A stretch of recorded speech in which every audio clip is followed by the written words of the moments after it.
¿Qué tal? ¿Cómo está? Le damos la bienvenida a El Explicador de Enrique Ganem y María de Los Ángeles Aranda. El tema de las vacunas contra COVID-19, tal y como lo avisamos en su momento, ha dejado de ser mayormente científico para convertirse en un asunto político, económico y social. La ciencia ha entregado en un intervalo de tiempo récord, entre 15 y 20 veces menor a lo típico, no una, sino varias docenas de vacunas. Algunas de ellas ya se encuentran en producción, otras se acercan al momento de estar aprobadas para producción, y en todos los casos estas vacunas están funcionando mucho mejor de lo que se esperaba. Con las vacunas y con disciplina, la disciplina que nace del conocimiento, del entendimiento, podemos detener la pandemia, ya tenemos todo lo que necesitamos. El caso es que la sociedad humana se ha vuelto muy fuerte en materia de desarrollo tecnológico en todos los campos del conocimiento científico, excepto en el caso de las ciencias sociales. Nuestro comportamiento colectivo sigue siendo sorprendentemente primitivo. Nuestra capacidad tecnológica en las ciencias físicas, en las ciencias naturales y exactas, llamémosle así, pues es del siglo XXI. Pero la tecnología social que tenemos, pues quizá estaría colocada por allá del siglo XVIII o principios del siglo XIX, cuando comenzábamos a juntar conocimiento suficiente sobre el comportamiento de la materia para crear tecnología alrededor. Por ejemplo, la industria química. Apenas estamos empezando a entender cómo funciona en detalle la psique del individuo y de la colectividad, y no hemos tenido tiempo de aprender a construir una ingeniería social que nos permita generar sociedades, diseñarlas, incluso primero antes de construirlas, diseñar sociedades que sean demostrablemente tan estables como lo es un puente o un edificio moderno construido con el conocimiento sobre ingeniería civil que tenemos en la actualidad.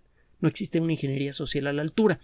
Y es por eso que muchos de los grandes problemas que existen con las vacunas, desconocimiento, mala aplicación, etcétera, etcétera, tiene que ver precisamente con problemas sociales y no con las vacunas mismas. Hemos comentado ya en otras ocasiones, incluso hemos mencionado directamente las fuentes de los artículos que revelan que la vacuna de AstraZeneca, por ejemplo, podría no ser responsable por los famosos coágulos. Hay un artículo publicado en la revista La Lanceta este mismo mes de abril, en su momento dimos todos los datos.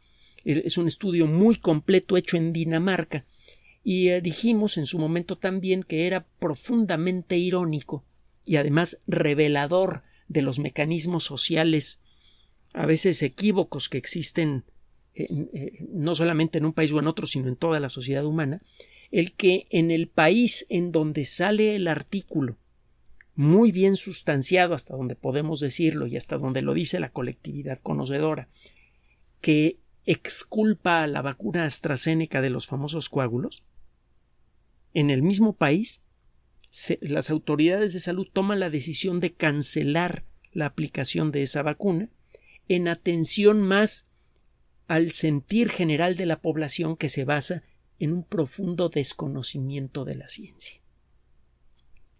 Bueno, conste, todavía no existe una demostración absoluta de que la vacuna de AstraZeneca, por ejemplo, o la vacuna o las vacunas basadas en virus, otras vacunas como la de Janssen, no causen coágulos en casos raros.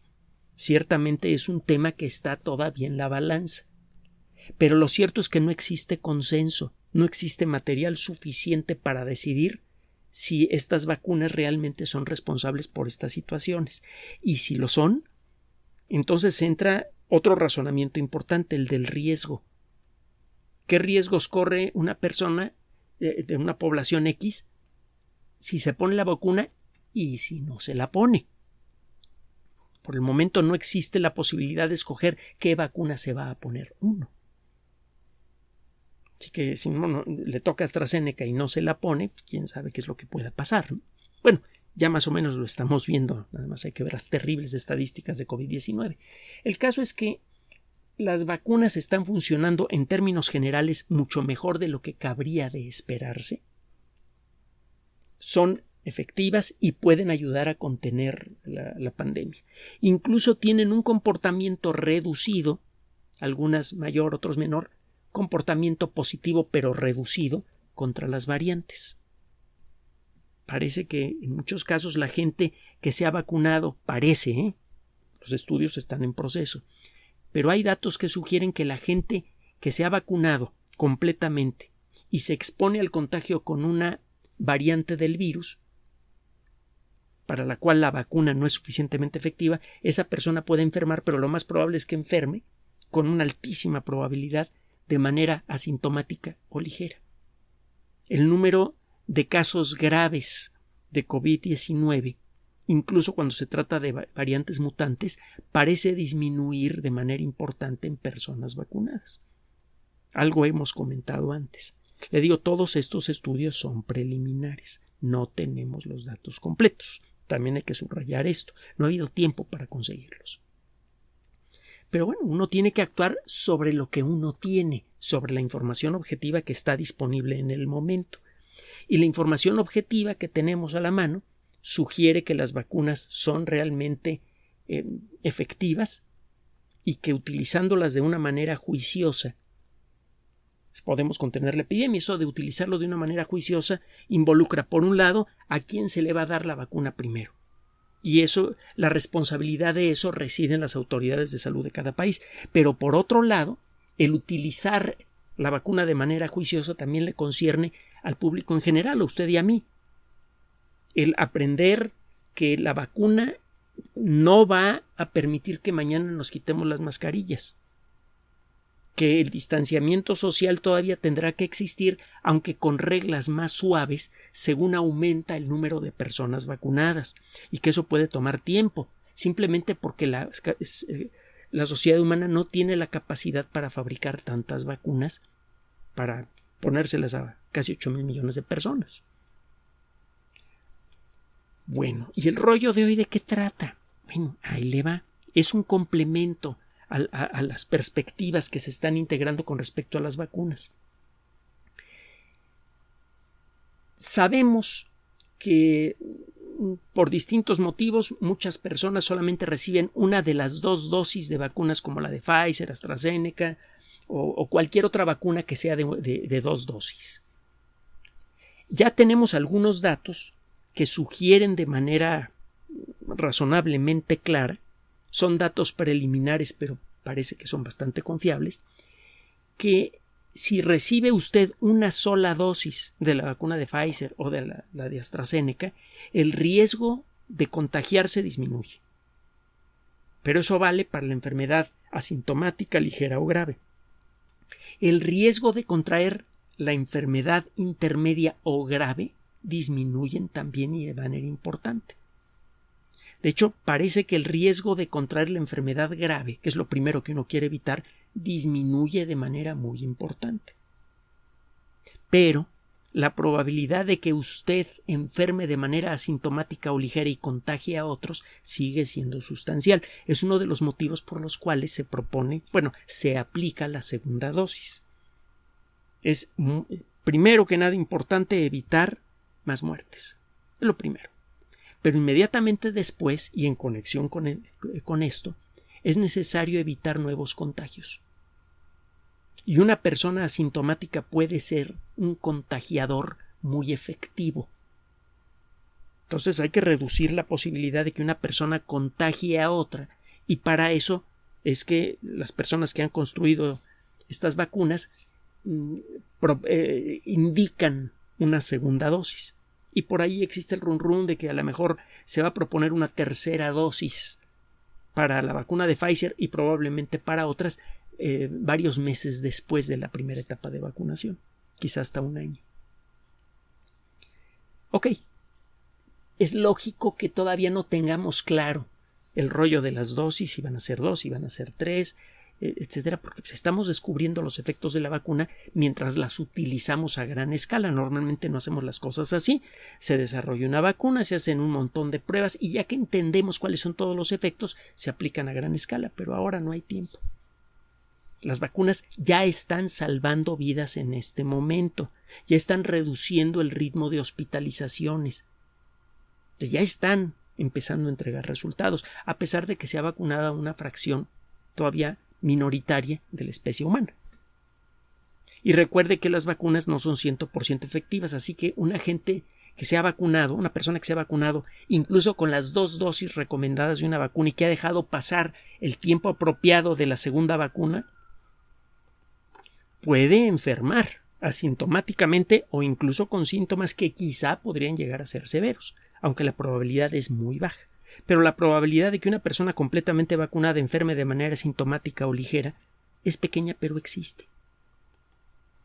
Bueno, ya tenemos entonces respondida parcialmente una pregunta importante con respecto a las vacunas. Poco a poco los estudios que aparecen publicados en revistas científicas y que nosotros traemos en la medida de nuestras posibilidades en este espacio van tapando huecos en nuestro entendimiento de las vacunas.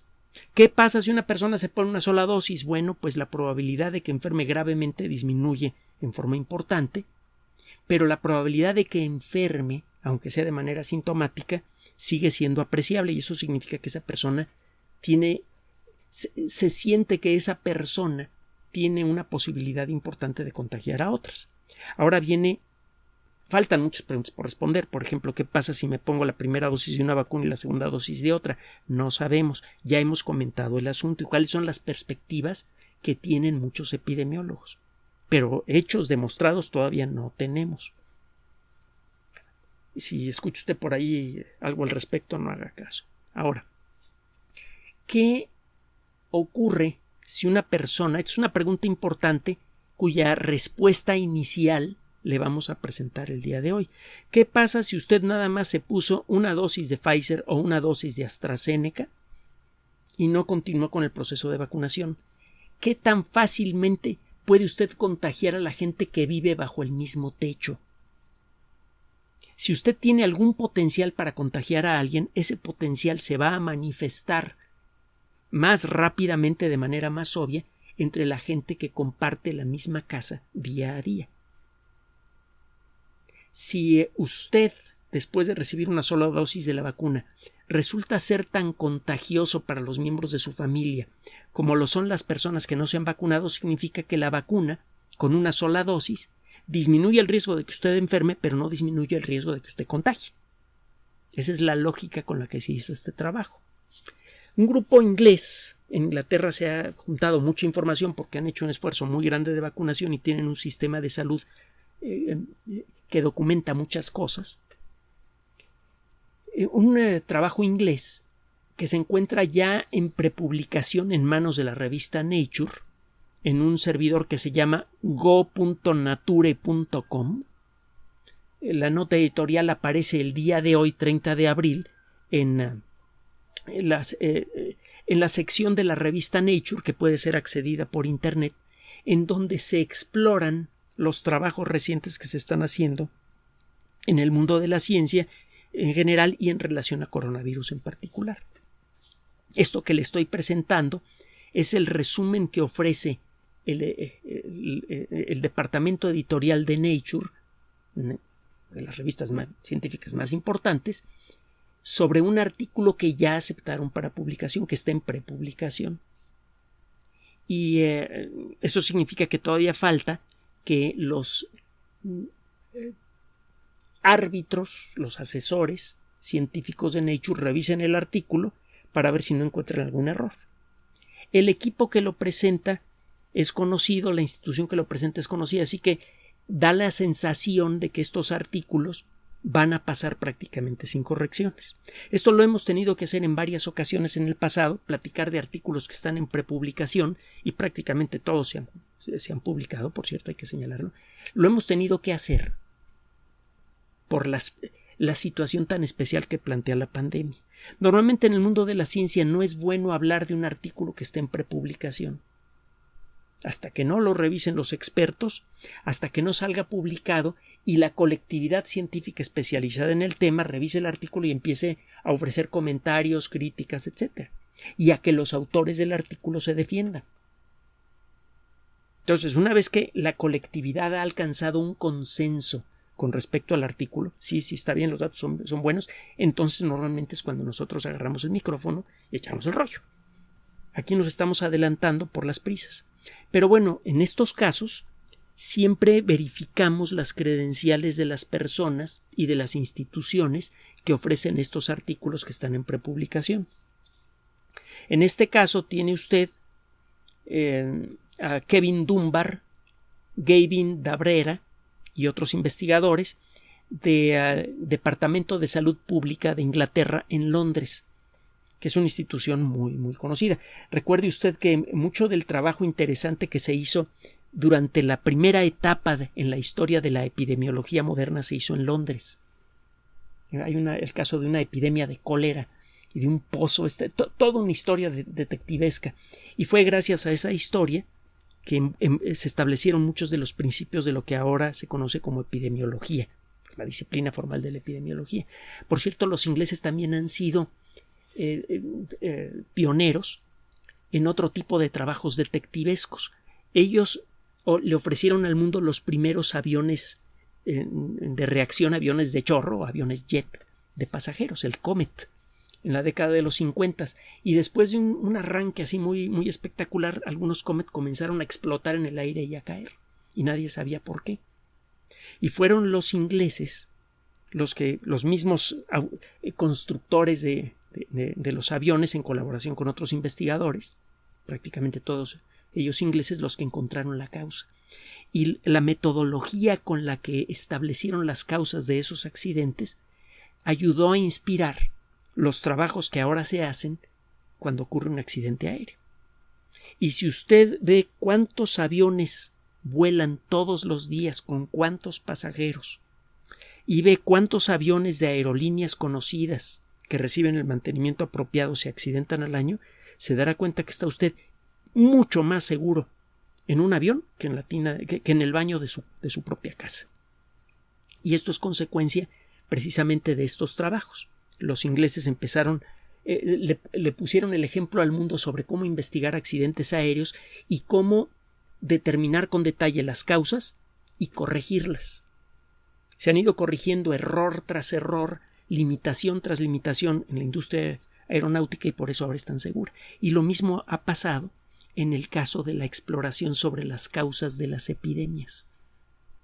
También fueron los ingleses los que en buena medida establecieron esto. Será porque tienen un gusto especial por los temas detectivescos. Acuérdese que Inglaterra es la patria de Sherlock Holmes. Bueno, regresando al tema.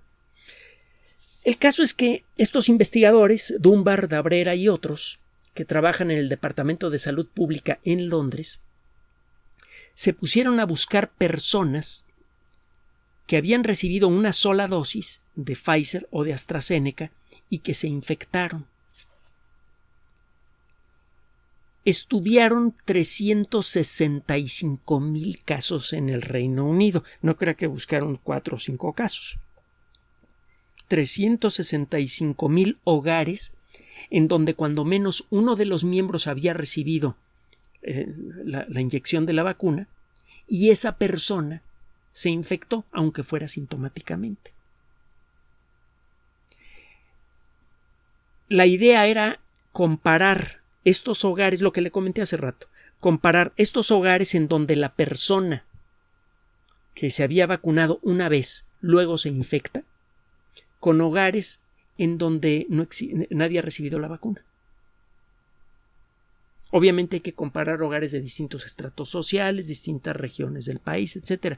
El seleccionar un universo suficientemente amplio y variado de muestras de información para poder confiar en los resultados es todo un arte.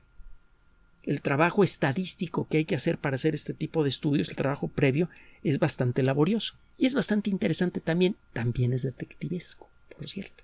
Si le gustan las novelas de detectives, ya tiene más de la mitad de lo que se necesita para ser científico. Si le gusta el misterio.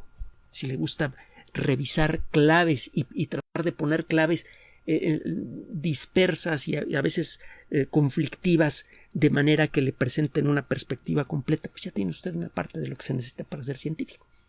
Y se divierte uno bastante. Bueno, ya. Siéntate, Enriquito. ¿Cuál es el tema de hoy? Estos investigadores entonces comparan 2 juegos de hogares. En total estudiaron 365,000 hogares en el Reino Unido, en donde una persona se había vacunado y luego se infectó, y lo con una cantidad similar de otros hogares, donde no con datos ya preexistentes que indican que cuando una persona se enferma, a cuánta gente puede contagiar de su propio hogar, en promedio. ¿Qué encontraron los investigadores? Bueno, las personas que llevaban 21 días vacunadas, de haber recibido esa primera dosis y que no recibieron la segunda, o que no habían tenido tiempo de recibirla, tenían una probabilidad entre 40 y 50% menor de contagiar a las otras personas que viven en la misma casa que las personas no vacunadas. Dicho en otras palabras, una sola dosis de Pfizer o de AstraZeneca parece reducir a la mitad el riesgo de que la persona que ha recibido esa sola dosis contagie a otras personas que viven bajo el mismo techo. Esto por sí mismo es muy, muy valioso, muy interesante, pero hay algo más. Es mucho más fácil, le decía al principio de esta cápsula, que una persona contagiosa contagie a su propia familia o a la gente que vive bajo el mismo techo, que a las personas con las que se encuentra ocasionalmente en la calle o en la oficina, y suena lógico, ¿no? Así que si de arranque las personas que reciben una sola dosis en ellas se reduce a la mitad el riesgo de contagiar a otros en la misma casa, es muy probable que el riesgo de contagiar a otras personas fuera de su casa disminuya aún más. Como mínimo disminuirá más o menos en el mismo porcentaje, probablemente en un porcentaje mayor. Y esto significa que incluso una vacunación incompleta ya está haciendo mucho por contener la pandemia de COVID-19. Claro está, no se recomienda, y no lo hacemos nosotros ni mucho menos, el vacunarse a medias. Pero una vacunación, entre comillas, a medias, ya empieza a mostrar efectos positivos en el proceso de contagio, empiezan a reducirse los contagios.